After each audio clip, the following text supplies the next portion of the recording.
Hey y'all, I'm back.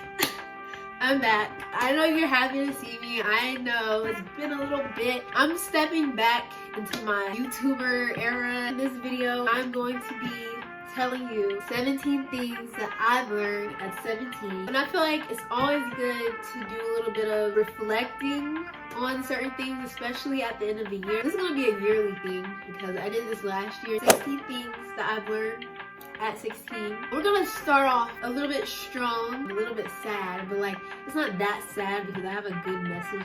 I mean, it is kind of sad. No matter how good you are to someone, you can be replaced. It has nothing to do with a relationship. Okay, I haven't been in a relationship this year. This can happen with anybody, any relationship that you have. Some people just don't appreciate other people and they do people wrong, even though you're a nice person with a good heart and you're giving them everything they want and need. I know that we all blame ourselves for how people treat us, and we all think, well, if this person ghosted me, they don't want me in their life anymore, then maybe it's my fault, maybe I did something wrong. But most of the time it's usually not your fault. Unless you actually did something wrong, then maybe you should reflect. But if you know that you were genuine to them, you were just a good friend, a good partner, whatever, then it has nothing to do with you, everything to do with them. They need to work on themselves and figure out what's going on with them. I feel like we shouldn't always blame ourselves for somebody ghosting us or replacing us with somebody. It doesn't mean that we're a bad person, especially if we know that we did nothing wrong. Feel good about the fact that you treated them with respect and you were genuine from the start. That just shows that you're a good person with a good heart, and they're not.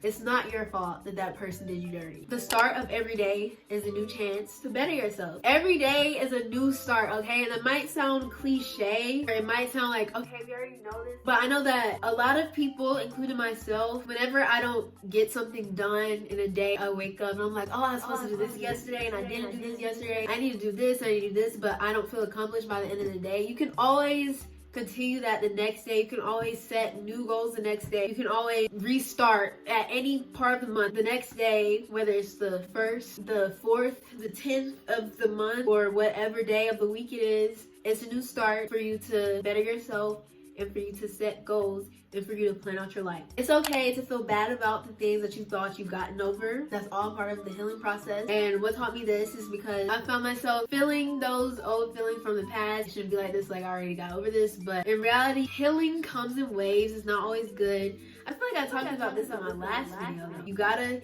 get over the emotions. You gotta let the emotions out. It's all normal. It's all normal. We all go through it. Another thing that I've learned, things won't always go the way that you imagine. But it's okay. I imagine a lot. Like I always have some type of scenario. That's what taught me that things won't always go as I imagine them, because I haven't been the luckiest person this year. It just reminds me of what Deja Imani said. Don't let a setback make you sit back. At the end of the day, when things don't go the way that I imagine, I'm still okay. I'm still fine. I am a little heartbroken because I have high expectations, but that doesn't mean that I should give up on everything. It doesn't mean that I shouldn't dream big just because this thing didn't work out or this didn't turn out how I want it to be at a certain time. It'll come when it comes. The truth hurts. Sometimes the truth ain't pretty. It ain't good. Sometimes when somebody tells you the truth, it feels like a stab to the chest.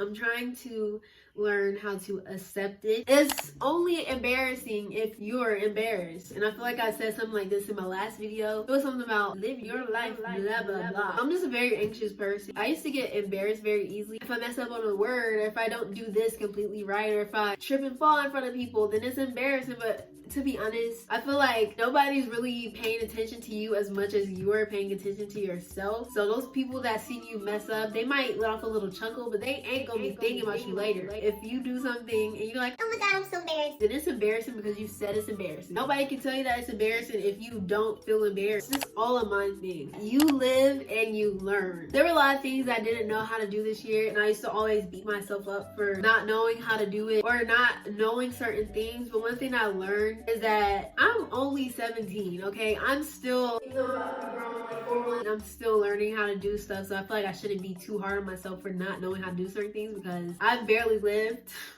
my whole 17 years. You learn by trying things. You learn by trying and doing. You're not gonna know how to do things if you've never done them before. Being uncomfortable causes grow. I'm going outside my shell a lot this year. I did a lot of things that I never did before. I feel like I've grown a lot from those situations because comfortable for me, you know, I'm homeschooled. I've always been in my room, just chilling, making videos that nobody watches, just making vision boards, you know, just chilling. You can't grow if you're just like too comfortable doing the same things every day. You gotta go outside of your box and try something new, and that's what has helped me get over most of my anxiety, because this year I went out and I started talking to people. I started trying new things, which has helped me grow. The more that I, you know, worked at my new job, or, you know, I've stopped being scared to talk to people, I've gotten over my social anxiety. Yeah.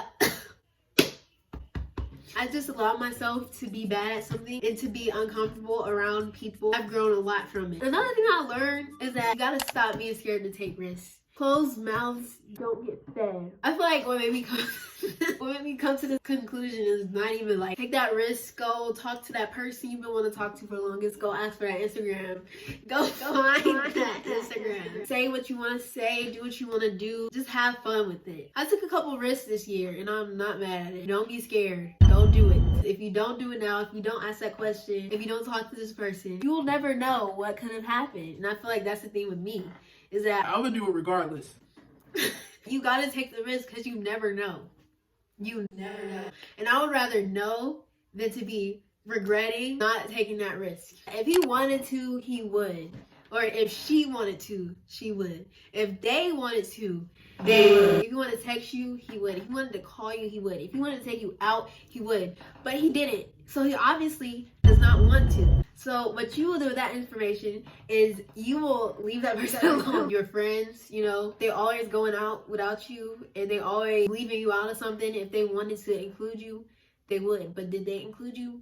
No. So what you need to do is you need to cut them off. If somebody's doing you like that, just please go talk to a new person. There's somebody out there who will actually want to be with you and want to do all those things with you. Consistency is more important than perfection. You might think that I'm lying because like I don't post on YouTube. I know I don't, but it doesn't really have to do with like YouTube to all you people thinking that, because I know y'all miss me and I know that y'all are thinking that. More so about, I just feel like making progress is all that matters. It's more important to be consistent with something and to become gradually better with something than it is to feel like it needs to be perfect. As long as you're progressing with this certain project that you're working on, or as long as you're progressing with whether you're singing or like learning a new language, learning a new instrument, that is better than being perfect at it. Rejection is protection. If you don't get that job, if that person rejects you, then you're being protected, because if y'all are meant to be together, then y'all be together. But obviously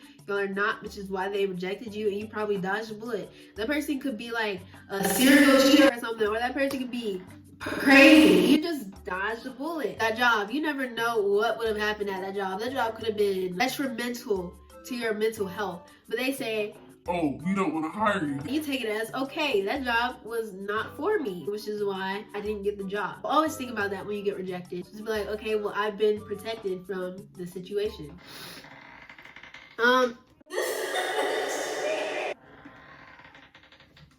Oh my God.